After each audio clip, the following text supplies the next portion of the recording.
Here's one positive preseason, I guess, analysis that people should like focus more on. And every year when people are looking at the rosters, they focus on the names and the old washed up players and they freak out. Oh, there's not enough talent at this position. And I'm like, it's football. There's young talent that comes in every year that, I'll say this. I'm guilty of this because I expect too much of like the first, second year players to blow up, and that screws me in fantasy football. But from the most part, that usually happens in the NFL. And the Chargers receiving room took a hit this offseason. Oh, what are you doing here? Why aren't you drafting a wide receiver in the first round? Why aren't you spending money for T. Higgins? Oh, no, Mike Williams retired. We need Keenan Allen. And to me, it's like, are you going to give Trey Harris a chance to prove himself? He was a second-round pick. Last year, the second-round pick, Ladd McConkey, did something. And also, McConkey is not just some nobody. Dan thinks he is sometimes. Oh, he's a bag boy or whatever from Kmart. When have I ever said that about McConkey? Don't start trying to put words in my mouth now. Anyways, you're leading that narrative, by the way, Dan. Are you serious? Where's the lie? Where's the lie? Did you see anybody in that group from last season? The point is, they have you're not allowing the young playmakers to do something. And like another gem, I think KLS could probably be a legit player. Move on with Quentin Johnson. Sometimes you just got to cut your losses. He's not going to be the guy. He's a first-round pick. I get it, but from a different GM, from a different coaching staff. So all of a sudden, you got KLS, you got Trey Harris, you got Ladd McConkey, and Keenan Allen, who I think Keenan Allen, to me, I kind of don't worry about.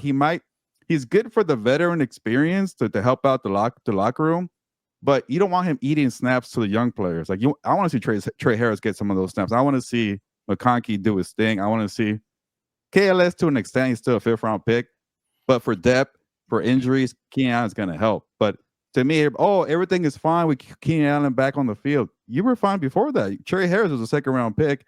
Omari Hampton could catch out of the back. So to me, now that KLS and Trey Harris are doing stuff in the preseason, people are like, "Oh, look at us! We got a lot of playmakers now." And I'm like, "What really changed? It's just they're showing it on the field now, and people don't really expect because if you don't have a name or track record, people freak out about that. So that's the one thing I think we should focus on more." The problem is that people hadn't seen it in the first 2 preseason games, so everybody was freaking out with Trey Harris. So people were freaking out, but I'm like, why are you freaking out? Justin Herbert's not the quarterback. Like Taylor Heineke has been really bad. Trey Lance at least has had moments, but even he, arm-wise, hasn't really done much. I mean, that throw to Trey Harris was pretty good, but neither one of those guys has really done much during preseason. And I think Trey has done more with his legs. He's shown his athleticism, great, but as a backup quarterback, you're going to need somebody. People are like, "Oh, I've never seen this guy, so this position is screwed." That's obvious. The draft process, like this regime was great in the draft last year. How many starters came out of the draft, Fernando? Yeah. Sometimes you got to be patient instead of like, 4. go get that guy. And I'm like, these guys that come in, they just take snaps from the younger guys. Like why do people want to see I understand what you're saying in terms of Keenan Allen, in my opinion, I thought it was a great signing, and I'll tell you why. By the way, sorry to everybody on What's Up Bolts. I've been super busy. I got a new job, how to set up the classroom, so I haven't been able really to do any of this stuff. But it's great because who's your veteran leader in that room? Ladd, it's barely his 2nd year. Quentin, I mean, we kind of see what's going on there. I mean, I'm not going to say too much. I'm not trying to character assassinate up in this. Forget about that guy. Just move on.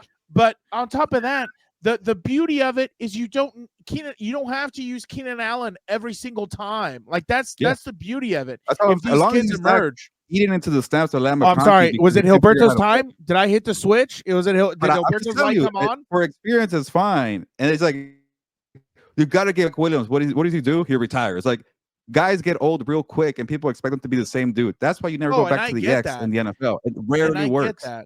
And I get that. But what I'm saying is it's good because I thought the whole theory, and this is where I think, I'm not going to name names because I'm not trying to burn bridges, but I thought some of these people were stupid who were like, if Keenan Allen and Ladd McConkey, they play the same position and da-da-da-da-da. Like if you're a smart playmaker or if you're a smart play caller, you know your personnel. It doesn't matter. You put them outside, inside, you know where to put them to try and get them open.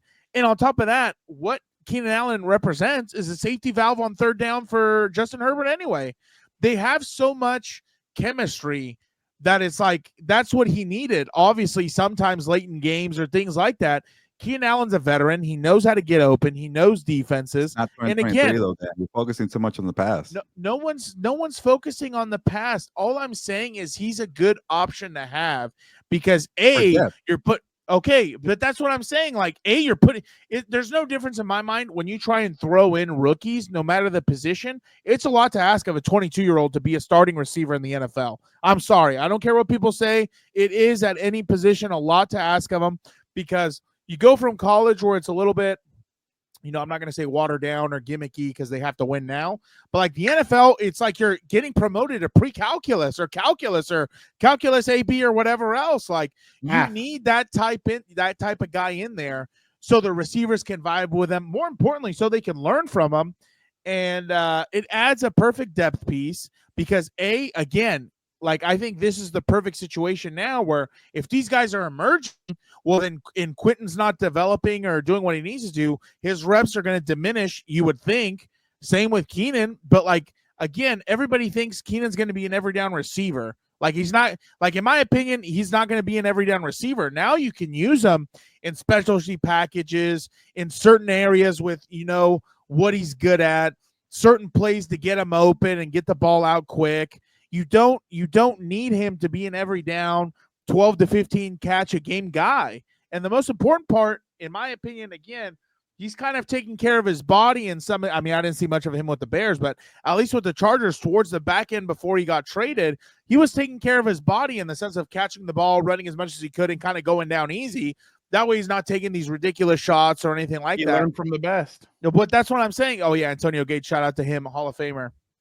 But that's what I'm saying. Like, I don't see it as a negative, whereas people were like, he plays the same position. He plays the same position. Don't make him the impact player that he was 2 years ago. He's not. I don't think that's what he's going to be because realistically, the Chargers are going to want to run the football a majority of the time anyway. You expect Keenan Allen really to get in there and mix it between the tackles? You know what I mean? Like, to summarize this, the whole point is that people have narratives like, when they had Mike Williams, people thought, there goes that's your ex-receiver. No, it's going to be Trey Harris. Like, I'm sure this regime knows all along it's going to be Trey Harris. But just in case we need more depth, and just in case we need somebody experienced, here's Mike Williams. Mike was going to be a red zone. Mike was going to be a red zone. But Keenan Allen's going to be available just in case. That's just the way I see it. By the way, that's what I'm saying. I love how.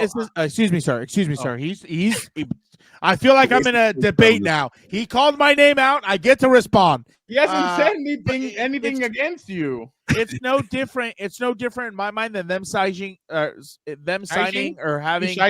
Shut up. Them having Najee Harris. I mean, besides before he blew himself up, but like that's a guy. He was there as a depth piece. Right? He was there as a depth piece, but I mean, we'll see. Yeah, exactly. No, and it's funny because Ladd last week was like, I don't get why everybody thinks I'm just a slot guy, and I pulled a D'Angelo Russell, and I'm like, exactly. Everybody knows why they think that you're a slot guy.